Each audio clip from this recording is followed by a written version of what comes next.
Hey, what's up guys? Joker here. Today we're going to be taking a look at the performance for Mirror's Edge Catalyst on the PC, which is in a closed beta right now, and thank you very much to John Mellinger over on Twitter for hooking me up with a beta key for this.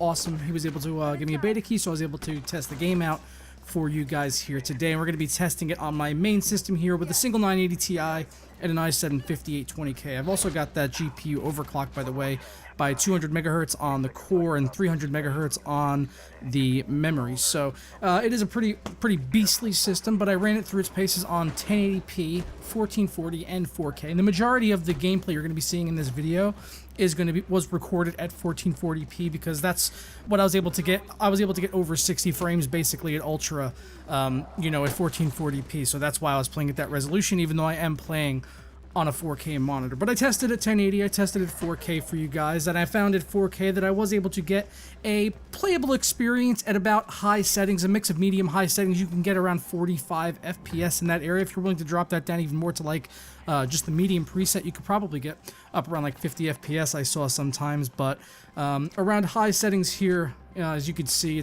I got an average of 42.6 FPS at 4K. Running it at 1440p though, I was constantly getting over 60 FPS, most of the time. There were some times where it was like loading things in, or if it would go into a cutscene, I would kind of see it drop and dip down below 60, but for the most part, during actual gameplay, it was pretty smooth, staying up around like 70 to 80 frames.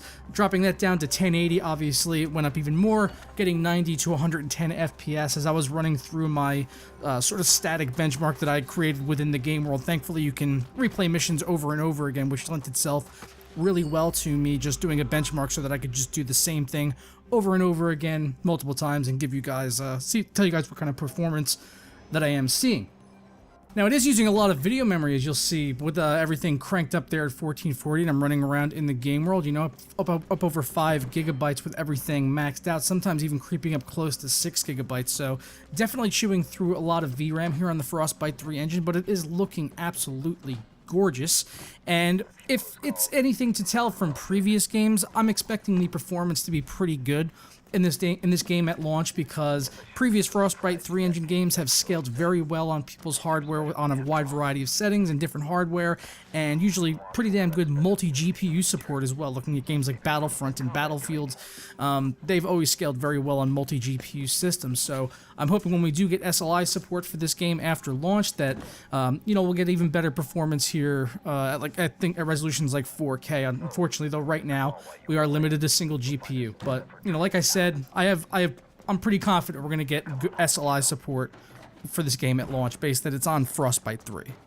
Just to briefly brush over the options menu, we don't have any remappable key bindings here in the menu. I don't know if this is a beta thing or what's going on, but yeah, I don't see anything to remap key bindings, which is really weird. They have mouse sensitivity, controller sensitivity, and a couple of different default controller layouts for actual controllers, but I see nothing in here to remap key bindings, which is kind of odd. I don't know if that'll be in the final release, or maybe I missed something, but yeah, I don't see it here.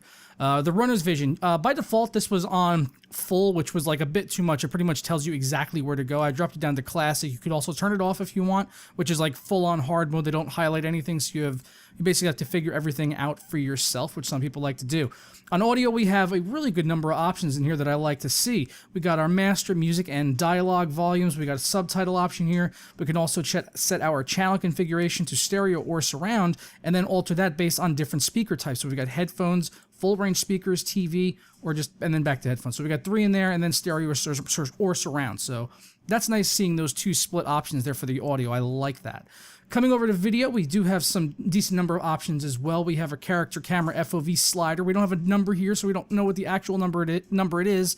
But as you can see, as we move it here, we can see on the screen about where the camera is going to be. So it gives you a general idea of where you can expect it to be.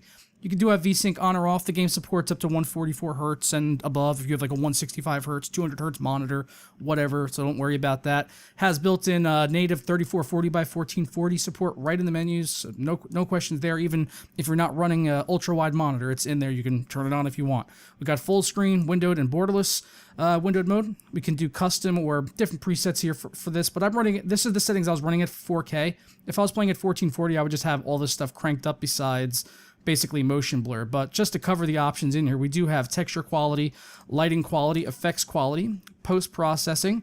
We have our mesh, anisotropic filtering, and then ambient occlusion, which has horizon-based or screen space, so that's SSAO and HBAO.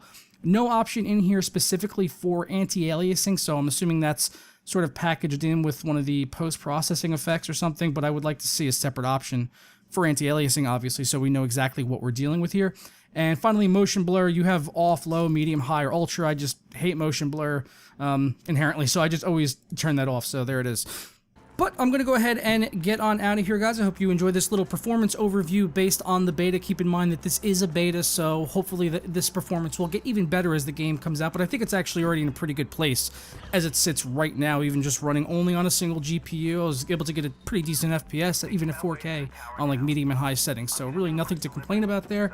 And, you know, hopefully just gets even better. I'm going to get this game when it comes out, absolutely. I like the first Mirror's Edge, and I'm looking forward to this one. And the game mechanics all seem to be pretty good, and I like the open world elements and being able to go around and retry all the missions and the puzzles and stuff, so I'm excited for this game to come out. It comes out May 26th.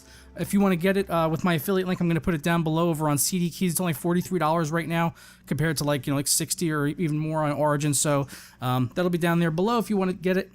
It'll help out the channel, and I'd appreciate it very much. And I will catch you guys next time. Ta-da. And I don't know what happened there. Just don't even question it. Just leave a like and walk away. Yep.